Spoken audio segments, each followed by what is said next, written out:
مساء الخير احبائي، بجد وحشتوني كتير كتير. بقالنا فتره ما نزلناش فيديوهات جامده وفيديوهات حلوه.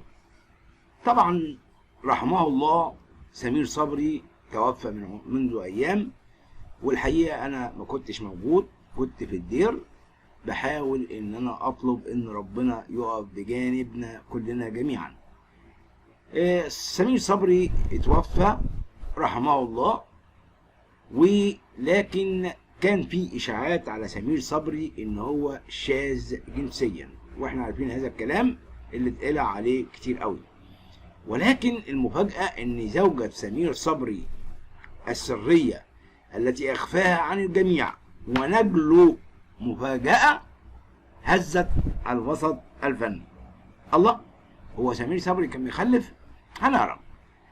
لم يسلم الفنان الراحل سمير صبري طيلة حياته من الشائعات التي طالت حياته الشخصية، واللي كان أبرزها إنه لا يرغب في النساء. وتداولت أقاويل عديدة من داخل الوسط الفني أن الفنان سمير صبري لا يرغب في النساء إطلاقا، وذلك لأنه لم يتزوج طوال حياته. رد فعل سمير صبري رحمه الله بعد انتشار أنباء أنه لا يرغب في النساء: ظل سمير صبري صامتا طيلة حياته منذ شبابه رغم الشائعات المستمرة التي تطال، ولكن ظل تاركا حياته الأسرية جانبا حتى يحافظ على خصوصيته، ولم يفصح عنها أبدا، وذلك لعدم نشر تفاصيلها عن الملأ. سمير صبري يخرج عن صمته ويرد. من سنتين قرر الفنان الراحل سمير صبري أن يصارح الجمهور بعدما استاء بشدة من تلك الشائعات.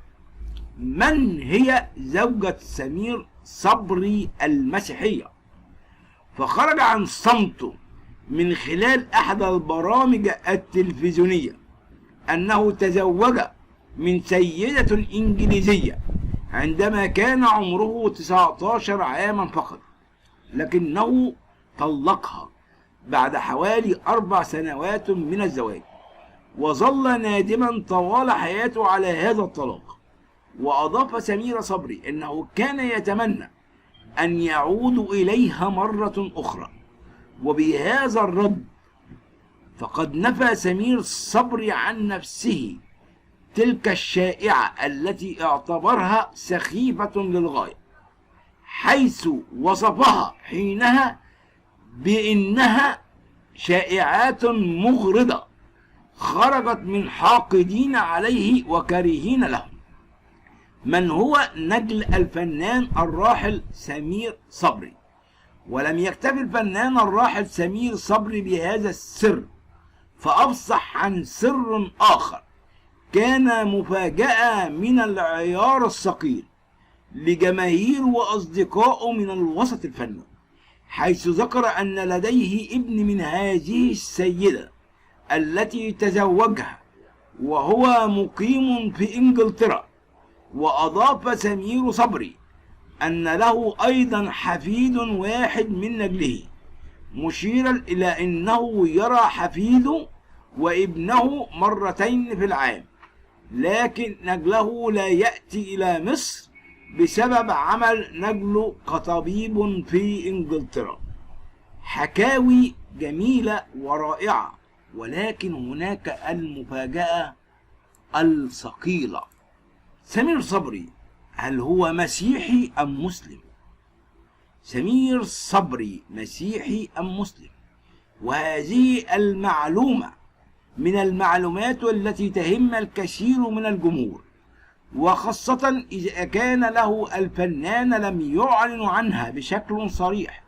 وبعد وفاة الفنان الكبير تبادل رواد مواقع التواصل الاجتماعي الآراء حول ديانته، ولذلك من خلال موقع سنحسم الجدل حول ديانته، وسنتعرف على عمره الحقيقي والمعلومات الخاصة بسيرته الذاتية. إن سمير صبري من الفنانين الذين طالما أثارت ديانتهم الجدل، حولهم، وذلك بعدم وضوحها، ولكنه قد أعلن من قبل أنه يعتنق الديانة الإسلامية واسمه الحقيقي محمد. وعندما توفى أجريت الجنازة والدفن على شريعة الإسلام. الجدير بالذكر أنه من أشهر الممثلين بمصر، والذي حزن على فراقه وغيابه من الشاشة الكثير من الأشخاص بسبب كبر سن وفاته، سائلين الله أن يغفر له وأن يرزق أهله بالصبر والسلوان. سمير صبري هو واحد من أشهر وأحب الممثلين المصريين بمصر، حيث يتميز بموهبته الفذة وحسه الفكاهي، وقدم الكثير من الأعمال القريبة من المشاهد، ولذلك فله مكانة كبيرة في قلوب الجمهور. ولذلك فيما يلي سنتعرف على جميع التفاصيل الخاصة بسيرته الذاتية. اسمه الولادة: محمد سمير جلال صبري. الفني: سمير صبري. ولد 27 ديسمبر سنة 36. محل الولادة: الإسكندرية. العمر 85 عاما. تاريخ الوفاة 20 مايو لعام 2022. مكان الوفاة: فندق هيلتون مصر. الجنسية: مصري. محل الإقامة: مصر. الديانة: مسلم. الطائفة: أهل السنة والجماعة. المهنة: ممثل كوميدي. التعليم: لم يحدد بعد. اللغة الأم: اللغة العربية واللهجة المصرية، واللغات الأخرى اللغة الفرنسية.